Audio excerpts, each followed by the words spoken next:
بسم اللہ الرحمن الرحیم۔ السلام علیکم دوستو، میں ہوں ایڈوکیٹ عادل ریاض اور اس امید کے ساتھ کہ آپ سب دوست بھی اللہ کے فضل سے خیریت سے ہوں گے۔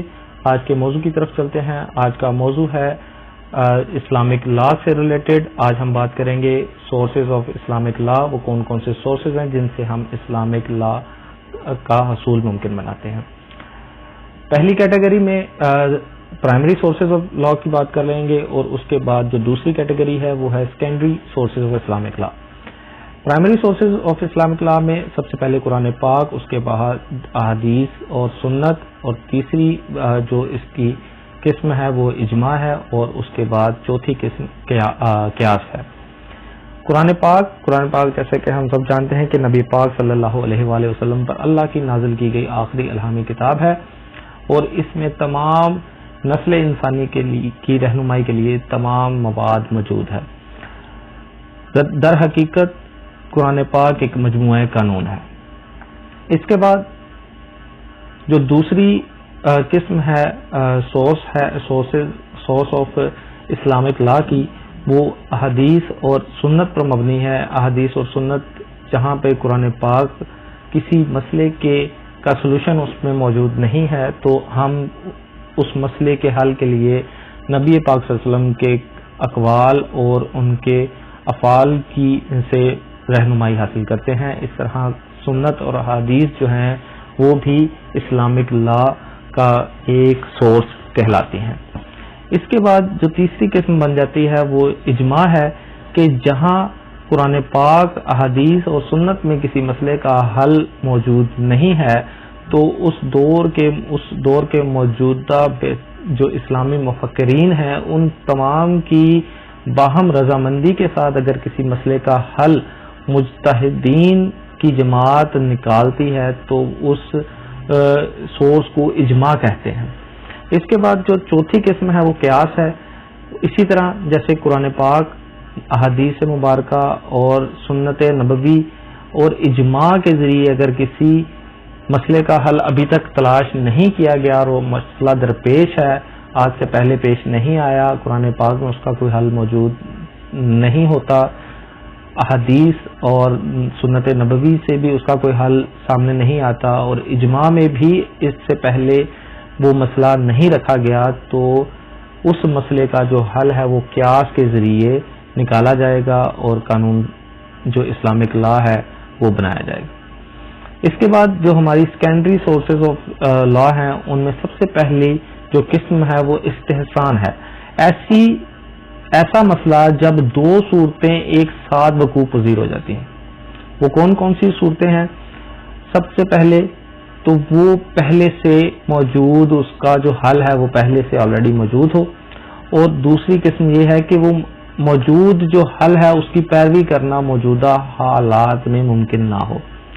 یہ ایسی دو کنڈیشنز ہیں، ایسے حالات ہیں جن کے بعد استحسان کے ذریعے حل نکالا جا سکتا ہے، لیکن استحسان کے ذریعے حل نکالنے سے پہلے سب سے پہلے جو ذہن نشین کر لینے والی بات ہے کہ اس کی دو ریکوائرمنٹس ہیں جن کے ساتھ ٹکراؤ استحسان میں ممکن نہیں۔ وہ کیا وجوہات ہیں؟ کہ وہ اس کا جو حل ہے وہ قطعی طور پر قرآنی احکامات کے خلاف نہیں ہونا چاہیے، اور دوسری جو اس کی کنڈیشن ہے وہ یہ ہے کہ عام لوگوں کے لیے قابل قبول ہونا چاہیے۔ اس کے بعد جو secondary source of Islamic law کی دوسری قسم ہے وہ استصلاح ہے۔ استصلاح کی بات کر لیں تو یہ بھی ایک Islamic source of Islamic law ہے، اور یہ امام مالک رحمۃ اللہ علیہ کے دور میں انہوں نے جو ہے اس ڈاکٹرین کو انٹروڈیوس کروایا، اور ان کے مطابق قانون سازی ایسی ہونی چاہیے جو عوام کی بہبود کے لیے بہتر ہو۔ ایسی قانون سازی جس میں عوام کی بہبود کے وہ خلاف ہو، ان کی نفی کرتی ہو، ایسی قانون سازی اسلامک لاز میں نہیں ہونی چاہیے۔ ایسی قانون سازی اگر کی جاتی ہے تو وہ استصلاح کی کیٹیگری میں فال کرتی ہے۔ اس کے بعد جو secondary source of Islamic law کی تیسری قسم ہے وہ ہے استدلال۔ استدلال کی حد تک اگر بات کریں تو یہ بھی ایک سورس آف اسلامک لا ہے، لیکن اس میں حنفی شافیز اور مالکیز کا جو درمیان کچھ اختلاف ہے. جو حنفیز ہیں وہ یہ کہتے ہیں کہ اس کو ہم قانون کی تشریح کا ایک طریقہ سمجھتے ہیں. حنفیز کے مطابق استدلال جو ہے قانون کی تشریح کرنے کا ایک طریقہ کار ہے، جبکہ مالکیز اور شافیز کے مطابق اس کو وہ قانون کی ایک دلیل کے طور پر تصور کرتے ہیں. اس کے بعد secondary source of Islamic law کی جو اگلی قسم ہے وہ کسٹمز یعنی کہ رسم و رواج ہے.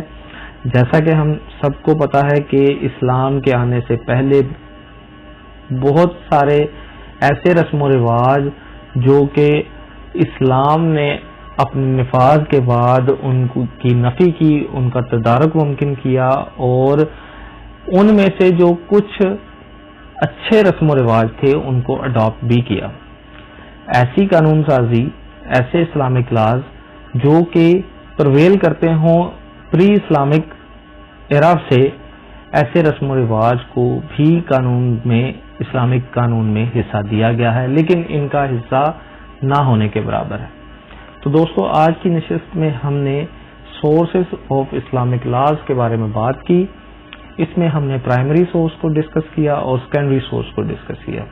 اگر آپ لوگوں کو آج کی ویڈیو پسند آئی ہو تو میرے چینل کو سبسکرائب کر دیں اور بیل آئیکن کو پریس کر دیں. ویڈیوز کو شیئر کر دیا کریں، اور بیل آئیکن کو پریس کرنے کا فائدہ یہ ہوگا کہ میری آنے والی تمام ویڈیوز آپ تک بآسانی پہنچتی رہیں گی. اللہ پاک آپ سب کا حامی و ناصر ہو. السلام علیکم.